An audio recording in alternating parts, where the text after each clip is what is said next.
Richard Morgan may be the fittest and healthiest senior over 90 years old in the world. He's a 4-time master world champion rower with exceptionally high muscle mass.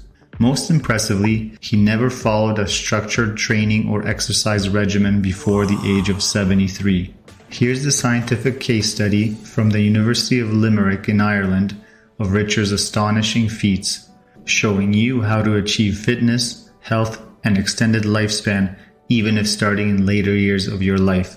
Richard's athletic abilities and measurements are astounding. Here are some highlights. He demonstrated astonishing oxygen uptake kinetics, which measures the time his body needed to adapt from rest to exercise.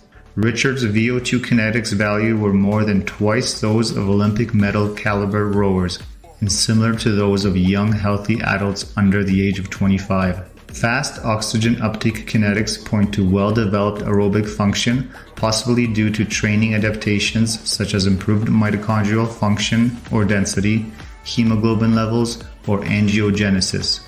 Measuring Richard's ability to translate chemical energy into movement, known as gross efficiency or GE, showed that his average GE was comparable to former Olympic champion rowers and well-trained young female rowers.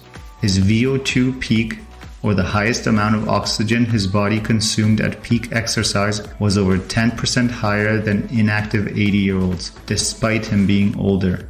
The fact that Richard started training late in life, yet had high VO2 peak values, suggests that aerobic function can be improved by exercise even without much training in younger years. Here's why having high cardiorespiratory fitness, or VO2 max, is important to health and longevity. If you look at people who are in the bottom 25% for their age and sex in terms of VO2 max, and you compare them to the people that are just at the 50th to 75th percentile, you're talking about a 2x difference roughly in the risk of ACM. When exercising, Richard's peak heart rate reached 153 beats per minute, which was off the charts based on predicted maximums from standard equations for his age. His pulmonary capacity measurements showed forced expiratory volume, which is the maximum amount of air Richard's lungs forcibly expelled during the first second after maximal inhalation, was 121% better than the values predicted for his age group. His forced vital capacity, which is the total amount of air exhaled during the FEV test, was 119% better than values predicted for his age group. Richard had high peak relative oxygen pulse, which is the amount of oxygen consumed per heartbeat during exercise, indicating good health and cardiorespiratory function. His peak relative O2 pulse was 33% higher than the predicted for a healthy, untrained 80-year-old.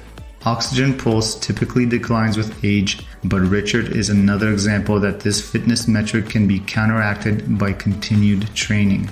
Richard has exceptional muscle mass, likely due to a combination of his intense resistance training and high protein intake, which we'll talk about more in a minute. High muscle mass protects against sarcopenia and is highly linked to a long and healthy life. Don't forget to subscribe to our channel for more case studies and examples of people improving their health span and lifespan using cutting-edge interventions and technologies. Richard's cardiovascular training mostly consisted of rowing machine sessions, totaling a distance of 30 kilometers per week, training roughly 40 minutes per day. During these sessions, 70% of his time, or about 2 hours per week, was spent training at light intensities, with a rate of perceived intensity of 10 to 12, also known as Zone 2 training, or training at 60 to 70% of your maximum heart rate. Zone 2 is basically the highest level of exertion that is effectively pure mitochondrial oxidative phosphorylation before you start to net accumulate lactate. One major benefit of Zone 2 training is to increase metabolic flexibility. In other words, your body's ability to switch between carbohydrate and fatty acid use for fuel. 20% of his weekly training sessions were at hard intensities, constituting about 20 to 30 minutes per week, with a RPE of 13 to 17. In other words, Zone 3 or 4 training at 70 to 90% of maximum heart rate. And the remaining 10% of his training sessions were at or near maximal effort, or about 10 to 20 minutes per week, with an RPE of 17 to 20, which is also known as Zone 5 training, or 90 to 100% of maximum heart rate. In addition to rowing, he performed resistance training 2 to 3 times per week. Each weight training session had a warm-up period followed by 3 sets each of dumbbell lunges, rows, and curls, performed close to failure. It's amazing that Richard had such high muscle mass given his simple strength training routine. In general, experts and studies show that including more full-body exercises drastically improves muscle mass and strength and eliminates potential muscle imbalances. Most of us, including Richard, would benefit from adding exercises such as squats, deadlifts, and pull-ups to our routines.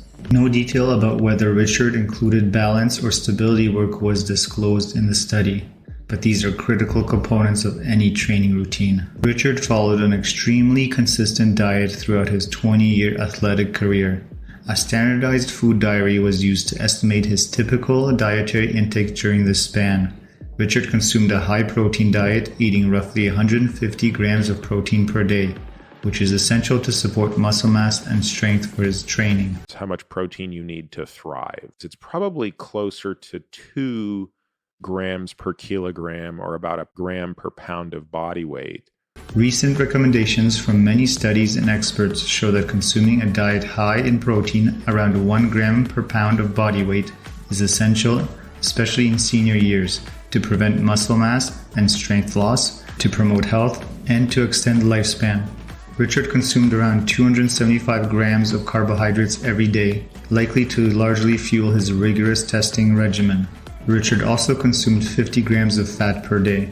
This means that Richard's caloric intake was equaling roughly 1,700 calories per day, which may have put Richard in a consistent slight caloric deficit.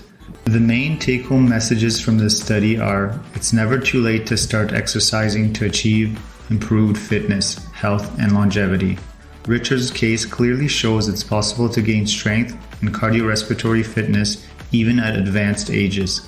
Mixed structured training programs that focus on weight and cardiovascular training seem to be optimal to improve health, fitness, and lifespan.